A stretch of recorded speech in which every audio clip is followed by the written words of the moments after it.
રાધે રાધે, જય સિયારામ. આપણે સ્વપચ ભક્ત વાલ્મીકીજીનું ચરિત્ર ચાલે છે. સ્વપચ ભક્ત વાલ્મીકીજી શૂદ્ર જાતિમાં જન્મ થયો હતો. સ્વપચ એટલે કૂતરાનું માંસ ખાવા વાળા ચાંડાલ. પણ આવા પણ ભગત બની ગયા છે એમ આપણે દાવા સાથે કહી શકીએ.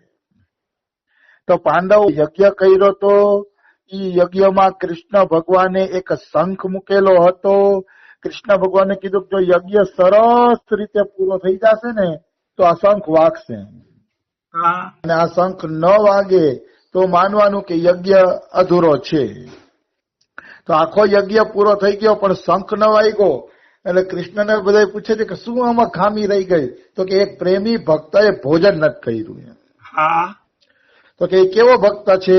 હવે આપણે આગળ વધીએ કે જાતિ પાતિ ધન ધર્મ બડાઈ પ્રિયાર સદન સુખદાઈ સબ તજ તુમ હી રહી ઉર લાઈ તિનકે હૃદય બસૌ રઘુરાઈ. આ ભક્ત એવો હોવો જોઈએ કે જેને જાતિ પાતિ કોઈ પણ પ્રકારનું અભિમાન ન હોવું જોઈએ. ભગવાન કે જેને કોઈ પણ પ્રકારનું અભિમાન નથી અને જે ભક્ત છુપાઈને રહે છે ને એ બારો બધાથી વધુ પ્રિય છે. વાહ રે વાહ. પ્રિય ઈ કે છુપાઈને રહે છે. પછી કે છે અહીંયા જાતિ નહીં જગદીશ કી જન કી કહા તે હોય સાંભર મેં જો કોઈ પરે સોઈ સાંભર હોય.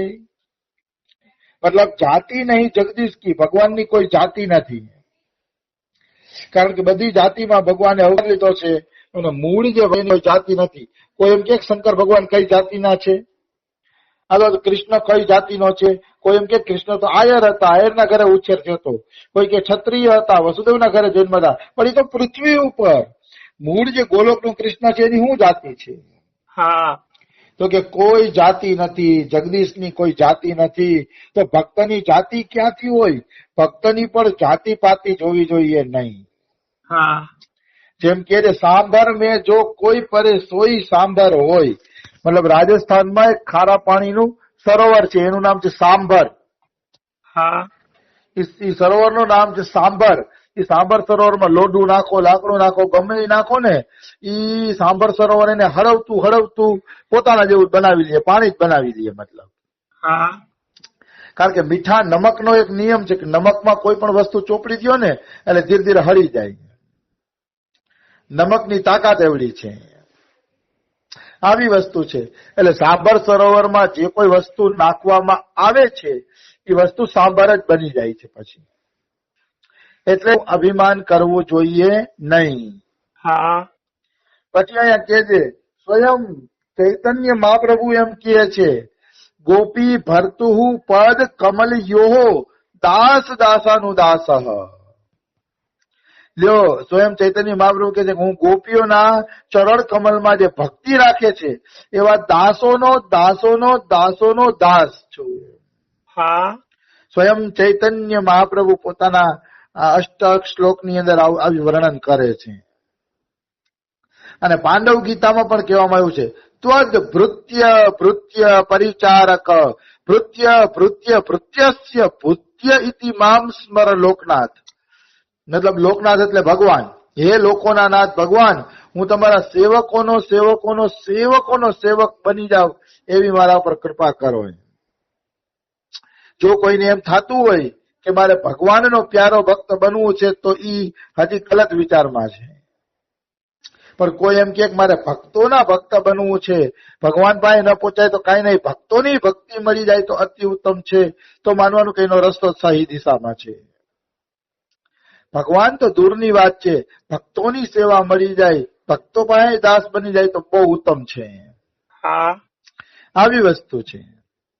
તો યુધિષ્ઠિર કે પ્રભુ આવો ભક્ત ખરેખર તમે કેવો છે? તો કે હા છે. કે એને અભિમાનની વાસ પણ નથી. કૃષ્ણ ભગવાન એમ કહે છે.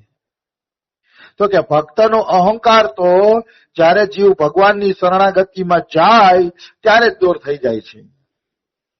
કારણ કે ભક્ત ભગવાનની શરણમાં જાય તો એમ કહે છે કે હે પ્રભુ હવે હું તારો છું, હું તારો છું એમ કહી દે છે એટલે એની શરણાગતિ પાકી થઈ જાય છે. એ પોતાની જાતને તૃણાદપી સુનિચેન માનવા માંડે છે, પણ તુચ્છ માનવા માંડે છે પોતાની જાતને. આવી વસ્તુ છે. પછી અભિમાન કઈ વાતનું? પછી અભિમાન કોઈ વાતનું રહેતું નથી. આવી વસ્તુ છે. તો એ કહે છે કે અભિમાનની વાસ પણ રહેતી નથી. તો એનું કારણ શું? અભિમાન તો નથી રહેતું, અભિમાનની વાસ પણ રહેતી નથી. એનું કારણ શું? તો કે એનું કારણ એ છે કે તમે કોઈના હાથમાં સુગંધી ફૂલ આપો, પછી એ સુગંધી ફૂલ તો ભગવાનને ચડી જાય, પણ આપણા હાથ ઉપર એ સુગંધી ફૂલની વાસ રહી જાય છે. સુગંધી ફૂલ તો ભગવાનને ચડી જાય છે, પણ એ સુગંધી ફૂલની જે વાસ છે એ વાસ હાથમાં રહી જાય છે. એવી રીતે માણસ જાતિ વિદ્યા જાતિ પાતિનું અભિમાન તો છોડી દે છે, પણ થોડીક અંદર સુગંધી રહી જાય છે કે ના હું ફલાણો છું. અહંકારની થોડીક સુગંધી રહી જાય છે. એ સુગંધી પણ નીકળી જાય ને એને કહેવાય કે અભિમાનની વાસ નથી. હવે હું એક દ્રષ્ટાંત આપું એટલે ખબર પડે કે અભિમાનની વાસ તો રહી જાય છે. બહુ કઠિન છે. એક વખત શિવજી અને પાર્વતીજી બે જણા વાત કરતા હોય પોતાના ધામની અંદર. તો પાર્વતી પૂછે છે કે અત્યારે પૃથ્વી ઉપર ભગવાનનો કયો મોટો ભક્ત છે? તો કે દેવી તમે જ નજર નાખો ને, કે નજર નાખીને તમે જ નક્કી કરી લ્યો કયો મોટો ભક્ત છે. તો પાર્વતી કે મને તો છે ને કે 92 લાખ માણવાનો ધણી છોડીને આવ્યો. એ 92 લાખ માણવાનો ધણી છોડીને આવ્યો ને ગોપીચંદ ઓલા ભરતુહરી મોટા ભક્ત લાગે છે. રાજા ભરતરી કે જેને 92 લાખ માણવાનો ધણી હતો, એવડું મોટું રાજપાટ છોડીને આવ્યો ને એટલે ભરતુહરી મોટો ભક્ત લાગે છે. તો શિવજી કે ભલે દેવી તમે એને મોટો ભક્ત માનતા હોય, પણ એની અંદર હજી અભિમાનની વાસ છે. ભલે છોડી દીધું છે બધું, પણ એ છોડ્યું ને એની વાસ હજી એની અંદર છે.